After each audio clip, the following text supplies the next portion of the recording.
In the weeks leading up to El Alamein, the British desert camps buzzed with an unusual kind of activity. Not the mechanical roar of tanks or the boom of artillery practice, but the quiet hammering of carpenters, the hiss of air pumps, and the murmur of artists arguing over shades of desert yellow. Operation Bertram wasn't a battle plan drawn by soldiers alone. It was an active theater, a stage performance set on the sands of Egypt. And the men behind it weren't typical warriors. God, at the center of it all stood Brigadier Dudley Clark, sharp-eyed, eccentric, and endlessly inventive. Clark had built his reputation on misdirection, from fake units to phantom armies. In Cairo, he operated under the guise of a press liaison officer, but in truth, he was the mastermind behind the British deception network known as a force. When he presented his plan for Bertram, even some of his own superiors thought he had lost his mind. Clark believed that war was not just fought with bullets, but with imagination. If Rommel sees 1,000 tanks, it doesn't matter whether they're made of steel or canvas, he told his skeptical colleagues. And to make that illusion real, he needed men who understood the art of pretending. That's where Jeffrey Butkus entered the picture, a filmmaker from before the war, now in charge of the camouflage unit, known as the Camouflage Development and Training Center. Butkus, alongside artist and designer Tony Ayrton, had a peculiar army of his own. Stage designers, sculptors, painters, and even magicians. These men, who once made theater audiences believe in dragons and palaces, were now asked to fool the sharpest military eyes in the world. Every idea was tested in the sand. How could a tank be disguised as a truck? How could fake shadows be painted on canvas to trick aerial photos? Could they make a dummy gun look real enough to fool a Luftwaffe pilot at 5,000 feet? These were not idle questions. Lives depended on the answers. They started with the Sunshield, a brilliant contraption designed to hide tanks in plain sight. Essentially, it was a collapsible frame covered with canvas that, when lowered, made a tank look exactly like a lorry from above. A single man could assemble it in 20 minutes. When the time came for battle, the real tanks would drive out from under their disguises, leaving behind empty frames that still looked like trucks.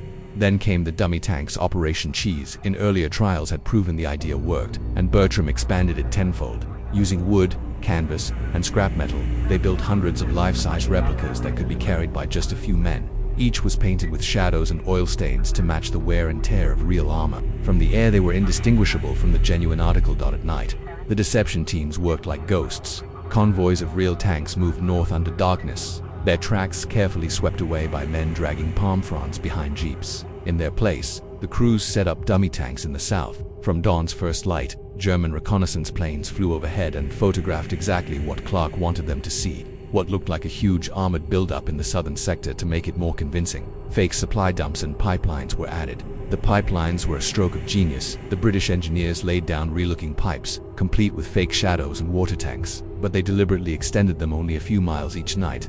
Slow progress that suggested the British attack was still weeks away. Rommel's analysts, studying the photographs, concluded that the British couldn't possibly launch a major assault until the pipelines reached full capacity. That assumption alone bought Montgomery precious time. Every detail was considered. Dummy workshops were set up with fake mechanics repairing tanks made of wood. Soldiers were ordered to drive in certain routes so that tire and track marks matched the false positions. Even radio operators played their part, transmitting bogus signals from the south to simulate entire divisions that didn't exist. But not all went smoothly. The desert winds were unforgiving, and more than once, entire rows of dummy tanks were found overturned, their frames shattered. The camouflage artists would curse, sweating in the scorching sun as they hammered them back together. Still, they worked tirelessly, driven by an odd mixture of pride and disbelief. One artist wrote home saying, "I never thought I'd be painting shadows on sand to win a war." By mid, the illusion was so complete that even British pilots flying over the area struggled to tell which tanks were real. The Germans were certain of it. Their reconnaissance photos showed everything Clark wanted them to. The concentration of armor and supplies in the south, the quiet emptiness in the north. The trap was set. When Rommel's intelligence officers reported that the British attack was still several weeks away, he relaxed his northern defenses slightly, believing the real threat lay in the opposite direction. He couldn't have been more wrong. Montgomery, meanwhile, played his own role in the deception, publicly emphasizing the southern front in his briefings, letting rumors spread among troops and locals alike that the assault would begin there. Even the soldiers who didn't know the details believed they were part of a genuine southern operation. Secrecy was airtight. Only a handful of men knew the full truth of what was unfolding. By the time the first guns fired on the night of October 23rd, everything was in place. The illusion had worked better than anyone dared hope. British armor rolled out from its truck disguises, engines rumbling like an awakening beast, and stormed north into Rommel's unprepared lines. Rommel, returning from Germany days later, was stunned by what he found: wrecked divisions, broken lines, and reports that didn't make sense. The enemy had struck where he least expected, with tanks that had seemed to vanish from the south overnight. He didn't realize that most of those tanks had never existed at all. It was a victory born not from brute strength, but from artistry, from men who used brushes and canvas to wage war. And as the battle raged on, the true brilliance of Operation Bertram began to reveal itself. The line between illusion and reality had blurred so completely that even Rommel's veterans couldn't tell one from the other. Asterisk, asterisk, asterisk. The first explosions of El Alamein tore through the desert like thunder trapped beneath the earth. It was just after 9:30 p.m. on the night of October 23, 1942, when the British guns opened up in unison, more than 800 artillery pieces firing in a deafening, synchronized rhythm. The ground shook. Men covered their ears. The very air seemed to burn. For hours, the horizon glowed with orange fire as shells streaked toward Rommel's lines. In his absence, command of the Afrika Korps had fallen to General Georg Stumm, a competent officer but nowhere near Rommel's caliber. Stumm had believed, as Rommel had instructed before leaving for Germany, that the British would not be ready for a major offensive until their southern pipelines were finished. He had no idea that those pipelines were just painted fakes, or that the supply depots and tank parks his scouts had reported were hollow wooden illusions. So when the first shells began raining down from the north, Stumm hesitated at first. He assumed it was a diversion, a feint to draw German eyes away from the real assault he believed was coming from the south. But within an hour, reports flooded in of British armor moving en masse across the northern front. Radio lines crackled with confusion. The Italian divisions holding the line were calling for reinforcements. But Stumm had his reserves positioned too far away, near the false southern concentration. The deception had worked perfectly. As night wore on, the desert became chaos. The British infantry advanced behind a curtain of artillery fire, clearing minefields as engineers shouted and cursed under the relentless barrage. The armored divisions followed close behind. Grant and Sherman tanks that had moments ago been lorries under canvas sunshields now thundered forward, their tracks grinding over sand and wreckage. By dawn, the scope of the British assault became clear. Stumm realized too late that the entire southern buildup had been a mirage. He ordered an urgent counterattack, shifting what forces he could, but the damage was done. His tanks had to cross vast stretches of desert to reach the battle, burning precious fuel they could barely afford to spare. Many never made it. Rommel returned the next day, summoned by frantic radio calls. His plane landed at a small desert airstrip, and within hours he was at the front, surveying the disaster. What he saw was staggering. British forces were driving deep into his lines, supported by air superiority and overwhelming artillery. But what stunned him most were the reports from reconnaissance. The tank armies he had expected to meet in the south had simply vanished. He pored over maps, his brow furrowed. Where did they come from? He asked one of his intelligence officers. How could they have moved so many tanks without being seen? The officer could only shake his head. Herr Feldmarschall, he said. They must have been disguised somehow. Rommel didn't respond. He simply stared at the map, silent and grim. Within days, the deception became undeniable. Rommel's patrols began discovering dummy tanks, flimsy wooden shells painted to resemble real armor. Some with fake guns made of pipes, others still standing proudly as if they were ready to fight. His men kicked at them in disbelief. One German sergeant reportedly burst out laughing when a British tank collapsed under his boot. "The British tricked us with toys," he said bitterly. But Rommel didn't laugh. He was too seasoned a soldier to dismiss what had happened as luck or coincidence. "They outfoxed me," he muttered to one of his aides. "They turned illusion into a weapon." Still, he wasn't beaten easily. Within days, he reorganized what was left of his forces and prepared to counter. His supply lines, however, were crippled. The Allies had complete control of the Mediterranean routes, and German fuel convoys from Italy were being sunk by British submarines and aircraft. His tanks were running on fumes, while Montgomery's were being refueled and rearmed daily. Montgomery's plant, built around Operation Bertram, was now fully unfolding. Every hour of confusion caused by the dummy tanks had allowed the British to consolidate their advantage. The northern assault pushed deeper, cutting into Axis defenses and forcing Rommel's units to fall back. Rommel tried to rally his men. He drove between positions in his staff car, urging exhausted soldiers to hold their ground. "Fight for every inch," he shouted. "Hold until reinforcements come." But he knew reinforcements weren't coming. His pleas to Berlin for supplies were met with empty promises. Hitler, still obsessed with holding North Africa, refused to authorize a retreat. As the days passed, the British pressed harder. The Royal Air Force dominated the skies, strafing columns of Axis vehicles and cutting off escape routes. Montgomery, ever cautious but relentless, refused to let Rommel recover. His infantry advanced under the cover of artillery, while his armor smashed through weakened defenses. By November 3rd, Rommel's position was untenable. His once proud Afrika Korps, the same force that had swept across Libya and threatened Egypt, was now broken, battered, and retreating westward. The Desert Fox, who had built his legend on speed and surprise, had been undone by a trick so simple it seemed almost insulting. When Rommel finally saw one of the dummy tanks up close, He reportedly smiled faintly, though his eyes were tired. "A masterpiece of English deception," he said softly. "If I had thought of it first, perhaps things would be different." In London, the success at El Alamein electrified the nation. Churchill, in his speech to Parliament, declared, "This is not the end. It is not even the beginning of the end. But it is, perhaps, the end of the beginning." What he didn't say, but what those close to Montgomery knew, was that this victory had been secured not only by courage and firepower, but by imagination and trickery behind the scenes. Clark and Barkas received quiet congratulations. There were no medals for camouflage, no parades for deception. Their victory was secret, hidden behind the grand headlines of tanks and infantry. But among those who understood war, word spread quickly. Montgomery had beaten Rommel's brilliance with a trick of light and shadow, and so, in the burning deserts of Egypt, history recorded one of its strangest victories, not won by force, but by illusion. Asterisk, asterisk, asterisk. When the guns finally fell silent across the Egyptian sands in early November 1942, the smell of cordite and oil lingered in the air like a memory that refused to fade. The Battle of El Alamein was over. Rommel's troops, exhausted, starving, and shattered, had begun their long retreat across Libya, chased by the relentless British Eighth Army. For Montgomery, it was the victory he needed. For the Allies, it was proof that the Axis war machine could, at last, be stopped. But in the shadows of that triumph, another quieter victory was being acknowledged, one that had been fought not with bullets, but with ideas.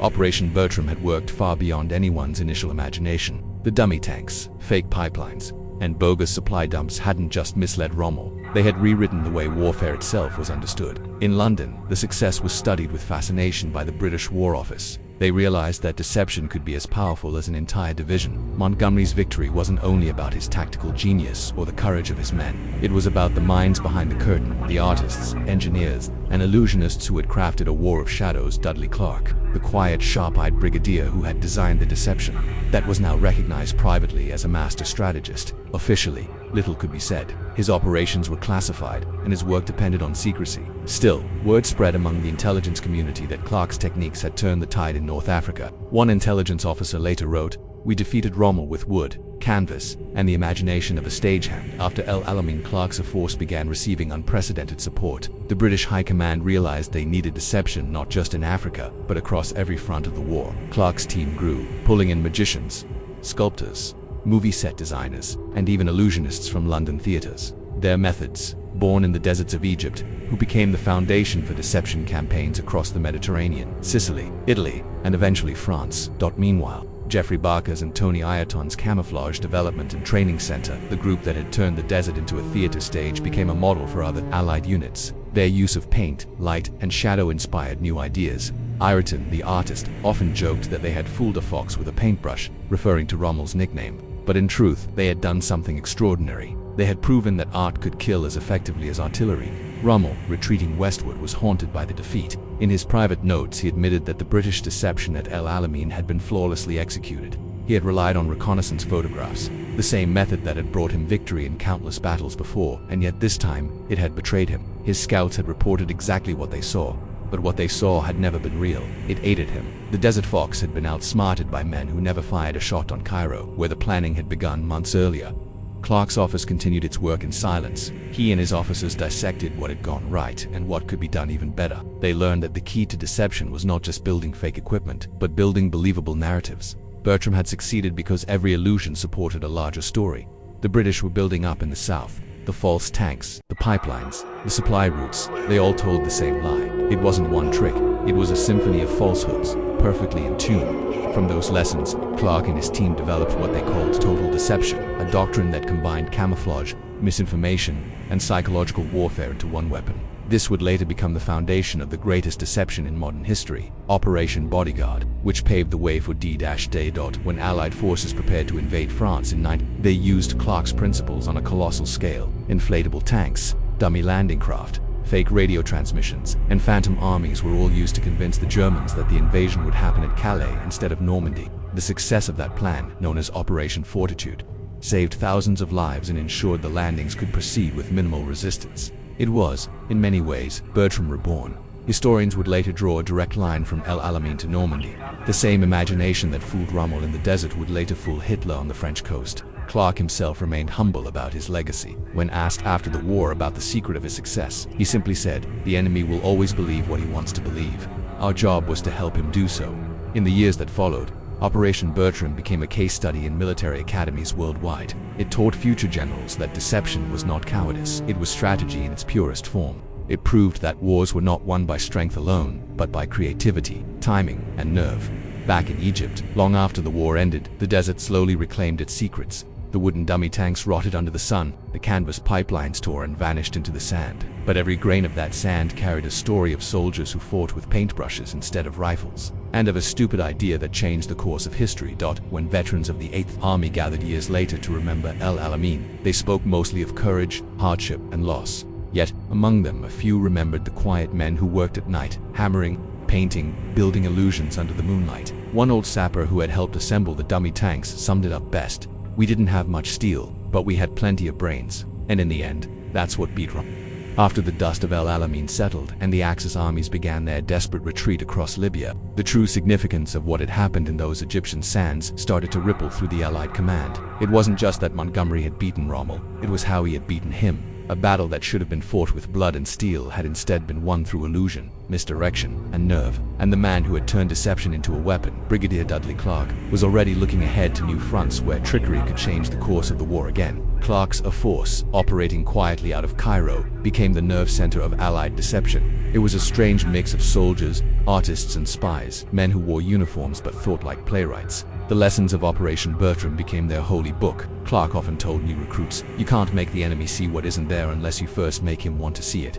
He understood that successful deceit was psychological, not physical. It preyed on assumptions, patterns, and pride. Soon after El Alamein, his team began preparing for the next great deception, Operation Barclay, designed to mislead the Axis about the invasion of Sicily. Once again, Clark reached into his box of illusions. Using false radio traffic, dummy landing craft, and a web of planted rumors, he convinced the Germans that the Allies would attack Greece instead. It worked flawlessly. German reinforcements were sent in the wrong direction while the real invasion force stormed Sicily with far less resistance. Even the legendary Operation Mincemeat, the audacious plan to plant fake invasion documents on a corpse and float it ashore in Spain, carried Clark's fingerprints. The groundwork for that operation, the idea of using misinformation to shape enemy strategy, came directly from his Cairo network.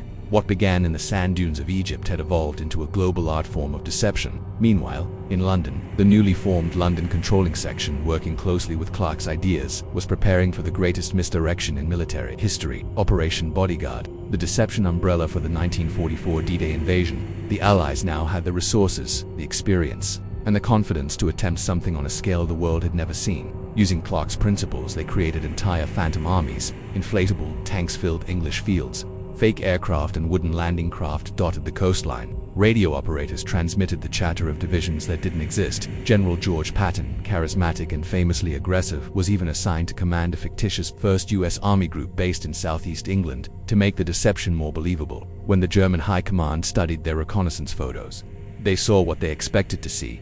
Massive Allied forces gathering opposite Calais. The real invasion at Normandy, when it finally came, caught them by surprise. For weeks, Hitler refused to move his reserves from Calais, convinced it was all a feint. It was El Alamein all over again, only this time on the shores of France. The ghosts of Operation Bertram had returned bigger, bolder, and deadlier. By the war's end, Clark's influence stretched from Cairo to London to Washington. His methods had saved countless lives and secured crucial victories. Yet, for all his brilliance, he remained largely in the shadows. Most of his work was classified for decades. When the story of El Alamein was told, it was Montgomery who became the public hero, not the quiet man who had turned the desert into a mirage. Clark didn't seem to mind. He once said, "A deceiver's greatest satisfaction is never being known." Rommel, meanwhile, carried the sting of El Alamein with him to the end. In his memoirs, he admitted that he had been completely misled by the British deception. Their camouflage and dummy constructions were beyond anything we had imagined, he wrote. It was a grudging but genuine respect, one general acknowledging another's cunning, even if their weapons were different. When the war ended in 1945, the men who had built fake tanks and painted shadows returned to their old lives. Artists went back to studios, stagehands went back to theaters. A few of them, years later, would sit in pubs and tell quiet stories about how they had fought Rommel with plywood and paint. Most people laughed, thinking it was just a joke. Only they knew it wasn't. The desert eventually reclaimed the remnants of Operation Bertram. The wooden frames, the tarpaulin, the false guns, all of it slowly vanished beneath the drifting sand. But the legacy endured. The principles forged in that barren landscape shaped modern military strategy, espionage, and psychological warfare for generations to come. Even today, officers studying deception operations start with one name, Bertram. In 1948, when Clark was asked to lecture young officers about his wartime work, he ended with a simple story. He spoke of how a few men, working in unbearable heat and secrecy, had created illusions so real they changed the fate of a continent. Then he paused, smiled faintly, and said, "Rommel was a brilliant soldier, but at El Alamein he fought ghosts." And so, the tale of Operation Bertram, the so-called stupid dummy tank trick, became one of the greatest examples of human ingenuity in the face of impossible odds. It proved that even in war, imagination could be more powerful than firepower, and that sometimes the most dangerous weapon in the desert wasn't a gun or a tank, it was an idea. The British won at El Alamein, not just because they fought harder, but because they thought smarter.